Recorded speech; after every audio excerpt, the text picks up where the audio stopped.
Imagine you've been preparing for an exam for some time now and you take a mock or a grand test only to find that your score is generations away from your expectations. Or maybe you have already experienced this. How does it feel? Do you feel devastated, disappointed? Doesn't it feel like all the effort that you've been putting in so far is getting wasted? Well, of course, that's but natural. That's natural to feel that way. But if you want to know what to do about this, this video is for you. This video is for anyone whose test scores are taking a dip or have hit a plateau and they are losing confidence. Watch this video till the end and I will tell you one simple hack to show you that you have not forgotten everything. So without further ado, let's get on with it. Hi guys, welcome back to my channel. If you're new here, I'm Dr. Abbas Ali, a full-time orthopedic surgeon and also a part-time YouTuber. Now listen to this story and tell me in the comments if it sounds familiar. You have been preparing for an exam for weeks or months and some dude on the internet keeps telling you take tests, and because he sounds convincing, you muster the courage and take one. You see your scores and it's nothing to be proud of. In fact, it might be downright depressing. So what do? Now there are two kinds of people and they have two different responses. The first types are the ones who see why it is bad or is not improving and start working to fix it. But no, that's just too logical, isn't it? A solution that's so logical and practical can't be right? So we are naturally inclined to be the other type who, after seeing the horrible score, prefer to feel bad about ourselves, drown in self-pity, curse the exam and throw the books to decide that it's not possible and stop studying. Now tell me in the comments honestly which group you belong to. So let's start with, why do we feel bad when we get a poor score in tests? See, we feel bad because the test has shown us the side of our preparation that we didn't want to see, the side that we were pushing under the rug for so long. Because this test reminds us that all the hard work that we have been putting in so far doesn't mean much, as it is not translating into better scores. Our work so far was effectively ineffective.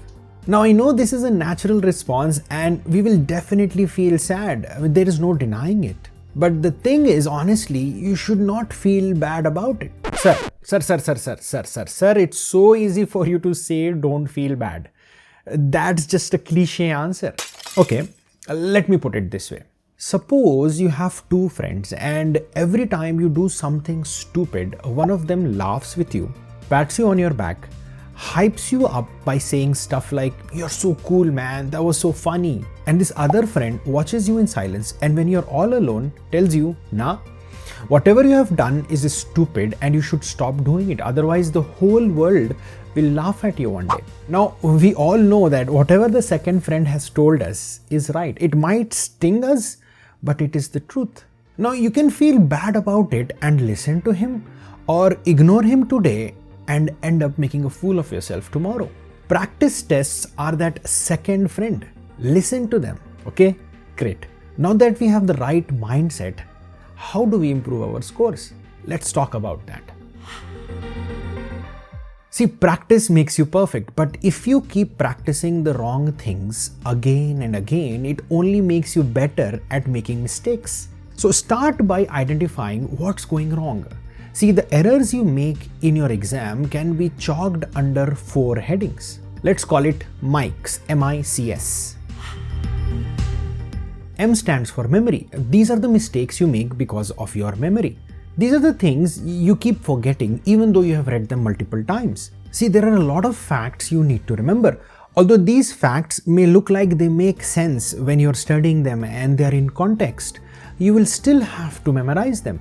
For example, we know calcium is important for the contraction of muscles and bone strength. And any kind of increase or decrease in calcium can cause problems. But this understanding does not help you in remembering the fact that normal serum calcium ranges from 9 to 11 milligrams per deciliter. You just can't understand that. You have to memorize it. Even if you start using reference charts in your exams, you will still have to remember these things to save time.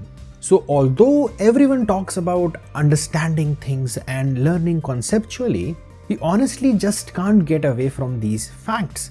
Now the good news is everyone finds this hard, and even better news is that we can fix this problem. All you have to do is just add these facts to a separate notebook and keep revisiting them as many times as you can.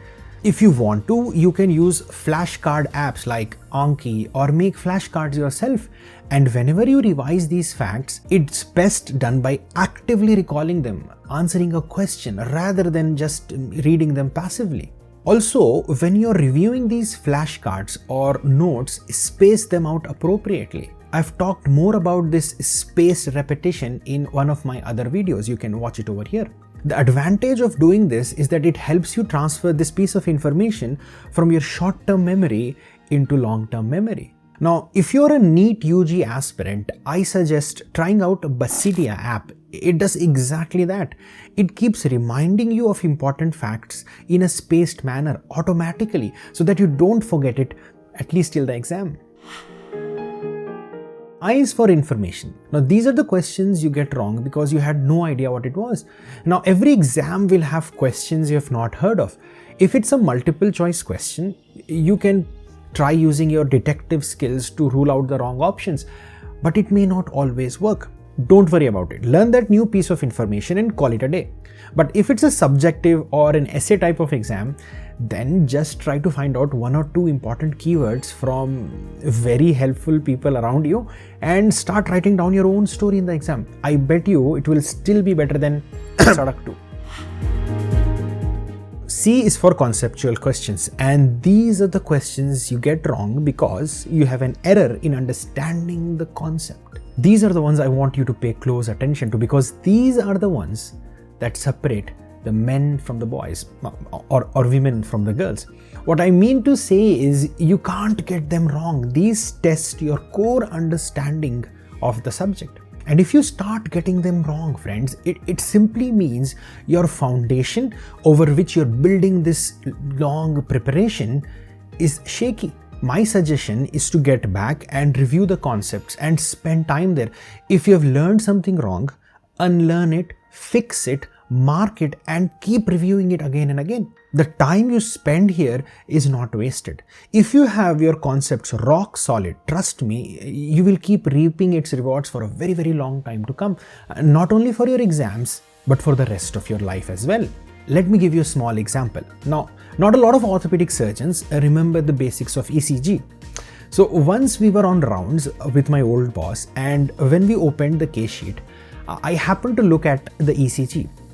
Again, something many orthopods don't do. It seemed a bit abnormal to me because I remembered that in right bundle branch block of heart, the ECG waves in the leads V1 to V6 go from M to W pattern. That's the marrow pattern or the marrow mnemonic, right? So that was the concept that was embedded in my head. We asked for a cardiology consult. It turns out that because of prolonged immobilization, the patient had developed PTE. That's when your blood clots in your legs for not moving them for a long period, and a piece of that clot can break away and block small vessels in your heart and lungs. So this patient was taken for CTPA. I mean, that's a diagnostic test where you can confirm the diagnosis. He was confirmed and he was treated promptly by my cardiology colleague. It saved his life. Of course, I felt like a hero, but what I mean to say is that concepts are extremely valuable, not only for exams, but for your whole life as a doctor. So if you're a NEETPG aspirant, that's what you can gain by solving questions from Marrow. They are very conceptual. Each module has been designed to teach you complex concepts like a story so that they can be etched in your brain. I'm talking about exam skills now. These are the silly mistakes like not reading the questions properly or completely, or marking the options wrong because you are not paying attention, or misunderstanding the language of the question and time management issues. These exam skills are very easy to fix. The more you practice taking tests, the less likely you will make these mistakes. So start practicing and get these issues under control. Now, once you know what mistakes you're making, it becomes extremely easy to improve your score. Work in those specific areas as I've described, and in a matter of time, you will start noticing improvement. If you ever feel you have forgotten the subjects that you have read long time ago, the best way to reinforce confidence is to go back to that particular subject and start solving the subject-specific tests. I mean, do the previous year questions of that subject and you will realize that you are answering most of them correctly and you have not forgotten it completely. So in summary, understand that a low score in practice or grand tests is not always bad news. These tests are like your true friends that tell you where you are weak and exposed. And when you start fixing them, all the efforts that you put in will be directed properly and you waste less time on things you're already good at. And that, my friends, will save you from bad news when the results come out. If I've helped you in any way, click the thumbs up button and share this video with your friends. Leave a comment below. I love hearing from you. We will continue the discussion down there and see if you have any other problems. If you have not already subscribed to the channel, you're making a huge mistake. And also don't forget to click on the bell icon. I will see you in the next one. Till then, take care. Bye-bye.